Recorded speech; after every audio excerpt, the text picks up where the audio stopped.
Hello guys पुनराय मोर channel आपलोक स्वागतम जानाइछु आपनालोक सकलो सागे भाले कुशले আছে सो गाइस আমি যে আঠুৱা ব্যৱহাৰ কেলেই কৰো বাৰু নিশ্চয় মেলেৰিয়াৰ পৰা হাত সাৰিবলৈ নহয় নে কিন্তু কাহিনী বা শুনিছে নে যে গছৰ আঠুৱা ব্যৱহাৰ কৰিবলৈ ঠিকই শুনিছে মই প্ৰকাণ্ড কেইখনমান আঠুৱা লৈছো সেইবোৰ মই গছত ব্যৱহাৰ কৰিম কিয় কৰিম কেনেকৈ কৰিম সেইবোৰ সবিশেষ জানিবলৈ হলে মোৰ ভিডিওটো এন্ডলৈকে চাই থাকিব এয়া মোৰ কৰ্মস্থলী এৰি কনচেন্ট্ৰেচন চেণ্টাৰ নাইগাঁও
So guys,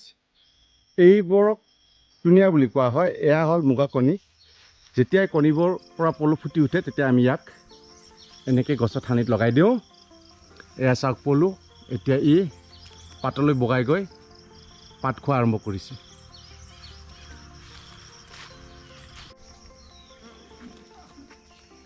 এইবোৰ সৰু সৰু মুগা পলু ই এছাল কাটিছে যিবোৰে ছাল কাটিলে ইয়াৰ গাৰ বৰণ সেউজীয়া আৰু যিবোৰ ছাল কাটিবলৈ বহিছে চাওক এয়া জেব্ৰা কিছুমান আক আছে নিশ্চয় দেখিছে এইবোৰ ছাল কাটিবলৈ বহিছে পলুবোৰে এইদৰে জীৱন চক্ৰৰ 4বাৰ ছাল সলায় কণীৰ পৰা ফুটি উঠাৰ পৰা লেটা বন্ধালৈকে গৰম দিনত এমাহ লাগে ঠাণ্ডা দিনত ই 40 পৰা 45 দিনলৈকেও লয়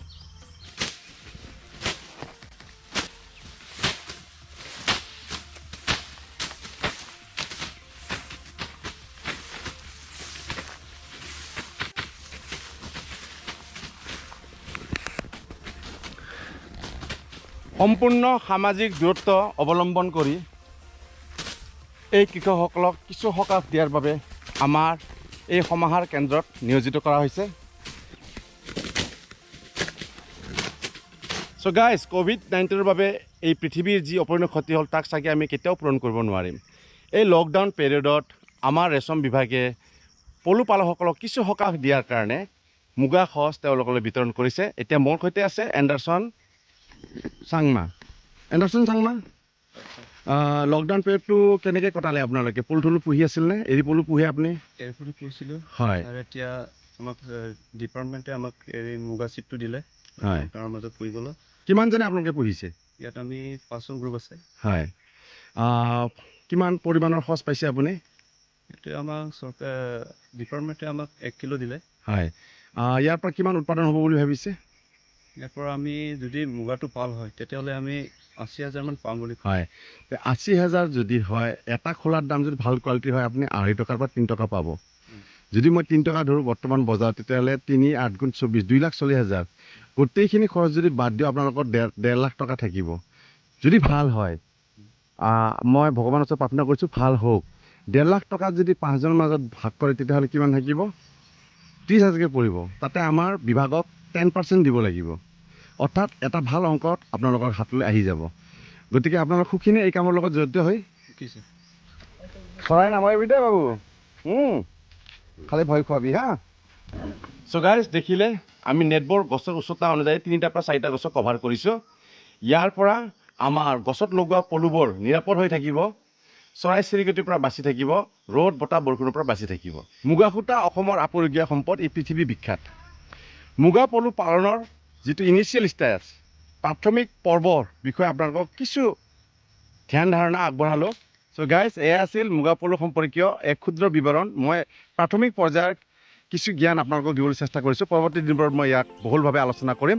যদি মোৰ ভিডিঅ'টো চাই আপোনালোকে ভাল পাইছে নিশ্চয় লাইক কমেণ্ট শ্বেয়াৰ কৰিবলৈ নাপাহৰিব আৰু যিসকলে ছাবস্ক্ৰাইব কৰা নাই তেওঁলোকে ছাবস্ক্ৰাইব কৰিব আৰু বেল আইকন অল কৰি দিব, কিয়নো পৰৱৰ্তী নতুন ভিডিঅ' নটিফিকেশ্যন তাতেই পাব।